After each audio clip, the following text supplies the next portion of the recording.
My God, I hate trucks. Kindly sit down. Thank you. Salamat po.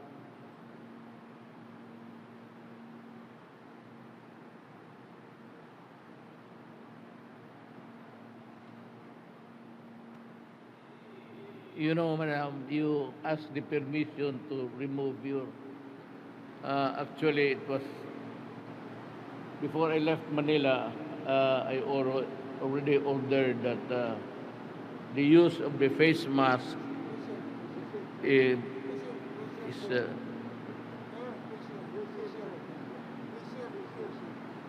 sa yung mga enclosed places, mga lalo na ospital. Pero itong mga ganito siguro, wala na ay...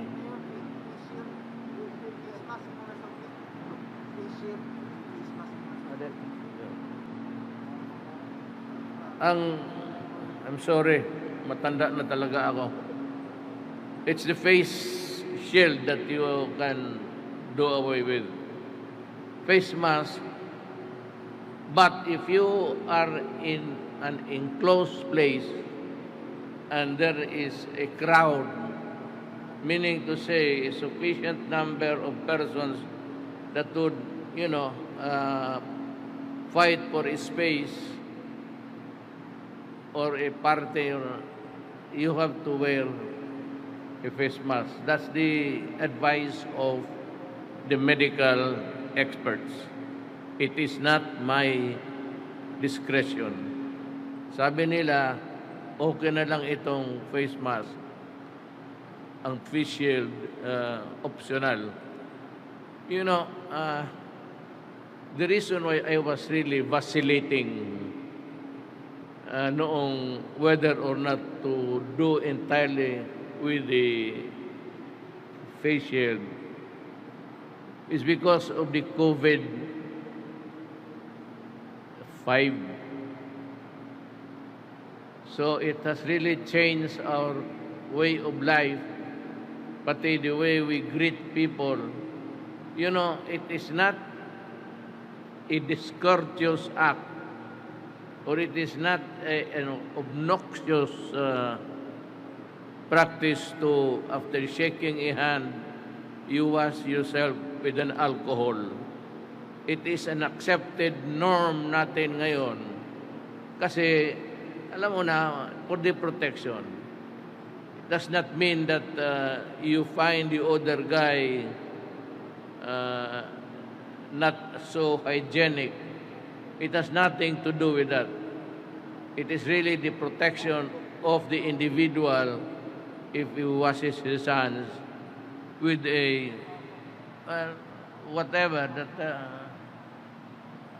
antiseptic or hindi discourteous yan. And when you go out in the open, hindi na kailangan yung mask. Ako nga, tinatanggal because I hardly, because of my voice, I have to, it's muffled and I cannot express myself clearly. Senator Bongo, Sultan Kudarat, 1st District Representative Bayrihan, Sakaluran, Abdul Razak, Health Undersecretary Abdullah Dumama Jr., si Undersecretary, kilala ko during even my mayorship days Davao City. He was there all the time, and he can, call him anytime, and he would do what is needed for the moment. Sultan Kudarat Governor Suharto Teng Manggodadato, Maguindanao Governor by Marian Manggodadato, Sultan Kudarat Vice Mayor Jose Sigura, Maguindanao Vice Mayor Leste Sensuat, burned Parliament Member Dato Tukaw Mastura, burned Parliament Member Dato Ali Sangke, Sultan Kudarat, and Maguindanao Municipal Mayors and Vice Mayors in attendance, fellow workers in government, mga kababayan. You know, may speech ako ba, but actually this is not mine. It's just prepared by tapos babasahin ko na lang. Pati kung anong mali diyan, nababasa ko rin. Kasi, but I'd like to just express my sentiments this moment. Alam mo, pagpasok ko sa compound, nakita ko yung even hindi naman stupendous, but really a remarkable edifice na ospital na hindi mo makita labas dito sa Sultan Kudarat. Wala ka makita. You go to Davao, but of course, galing man doon yan si doktor. Pag Maynila, wala akong nakita. Kaya minsan, sabi nila, yung Cotabato is a backlayed community because ganito, ganyan, magulo, bagay, there is always trouble. But the thing is, you have built something. Hindi ko talaga magpakaganda. Gusto kong ipagyabang. Nakita mo. Sabihin ninyo, a laid-back province or community, nakita ninyo gaano kaganda ang kanilang ginawa. It is not wrong to say that the Muslim of the island of Mindanao has already gone to its flowering of civilization. Maganda talaga at husay. Kung itong away-away, yan ang problema. You know, I'd like to call all of you sa opisina ko, wala man tayong ibang common ground. All leaders, political leaders, and those participating in the elections, I plead for peace.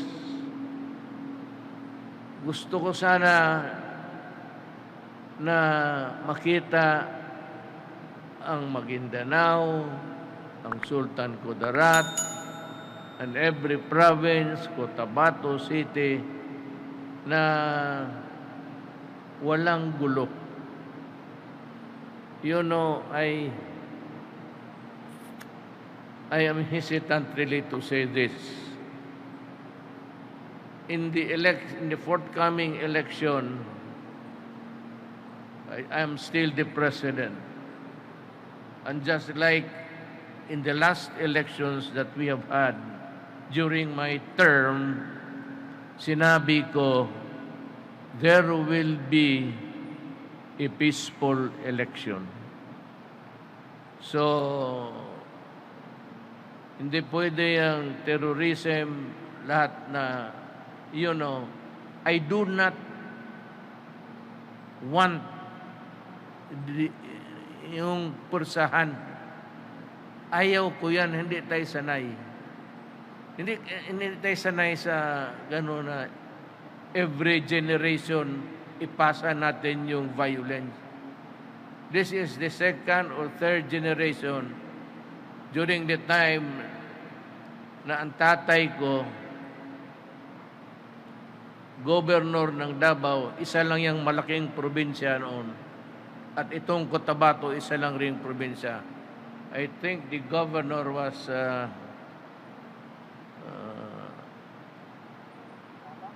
Matalam.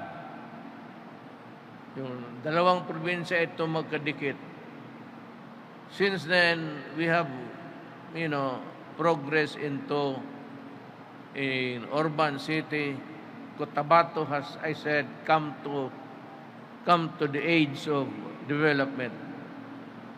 No, ng eleksyon, gusto ko sa lahat ng buong Pilipinas na peaceful and people can vote freely for their candidates and that the votes, there will be the votes and it will be counted correctly.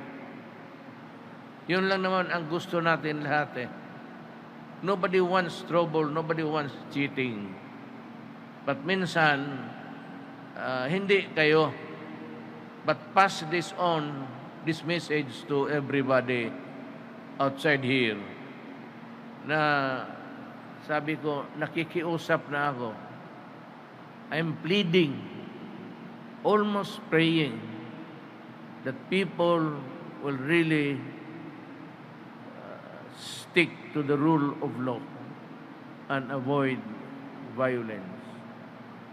Kasi pag hindi, unahan ko na kayo, then I will be forced to use the might of the military. Not for any purpose, but to see to it that the election is peaceful and violence-free. Yan ang hinigo. Not only here, but all places in the Philippines. Lahat, ganon ang message ko. Either we have an election that is free, or I will use the military to say that the election is free. The military is the guardian of our country. And I could call them anytime to see to it that people are protected and elections freely, orderly exercised. Now, let me read to you the prepared speech kasi ako kung sinong gumawa nito.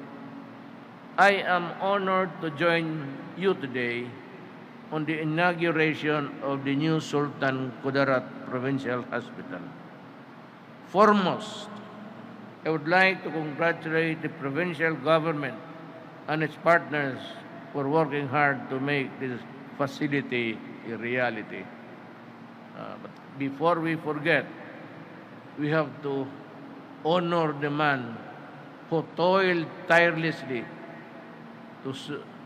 just to work hard during his time to see that the hospital is now there sa pagod nila, and all the others who work for it. Certainly, this new hospital will boost the healthcare capacity of the province, allowing it to serve beyond its borders and care for patients from the neighboring localities. Therefore, I urge all of you to maximize the services and the state-of-art equipment that have been made available and accessible to you through this new hospital. So when tinanong ko si Governor, meron ba kayong CT scan? Meron na. Then, the most important, really, na para magastos yan sa Maynila, pero pag magkaroon kayo dito ng MRI,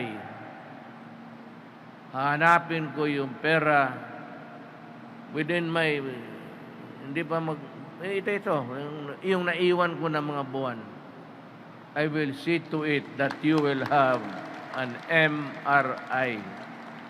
Yun na lang kailangan ninyo to complete it really as parang a good facility. Hindi na kailangan punta ng Manila. yung MRI is makikita niya even the slightest aberration in your body. Yan ang kulang na lang ninyo. Pag andyan ang MRI, mabuhay talaga ang inyong community.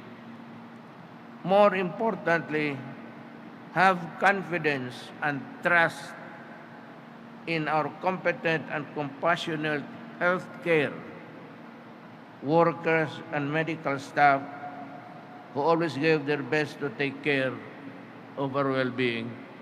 Doktor, andito ka na? Why don't you transfer here? You should get this guy. He's good. We've been working together for many years in Davao City.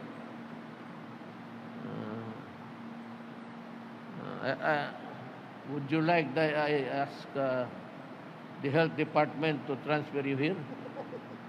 Kung papayag sila, I'd be happy to do that for you.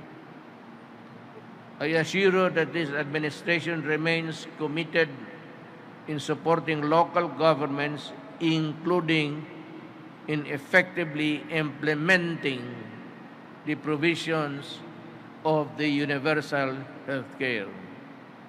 Ano, ang pinangako ko lahat, I remember coming here, I really don't know, I cannot remember the place anymore. But I just made about 5 promises. Natupad ko po lahat yan. I said, free education, nandyan. Nung kausap ko yung mga NPA sa Nueva Ecija, sabi ko, I will do away with the irrigation, yung 5,000. Sinabi ko, free o hindi walang pahirapan sa ospital, yung malasakit. Edukasyon, irrigation, yung pag-aral, education, lahat na ibigay ko. Naibigay ko sa Pilipino, naibigay ko sa inyo. Hindi ako naniningil. Ibig sabihin dito, sinali ko lang sa provisions of universal health care, then yung free education. Tapos yung farmers, yung irrigation, tinanggal ko yung bayad. So, kung ano pang maitulong ko, but I think if I can deliver the MRI, medyo tapos na ang kailangan ninyo dito sa inyong lugar, sa hospital. Let us continue working together to overcome the challenges brought by the COVID-19 pandemic and build a stronger and healthier for our future. Ako, you can, para personally, but it was also upon the advice of the experts. Sabi nila, pwede na tanggalin yung basta sa enclosed places na ganito, pero maluwang this is not a crowded place. So, sa labas, wala na din na kailangan. Makita na ang mga magagandang babae sa Sultan Kudarat at Maguindanao. Marami yan, ha? Marami yan. Visual observation. The Moro people has a share of beautiful people. So congratulations to everyone on this remarkable achievement. Mabuhay tayong lahat.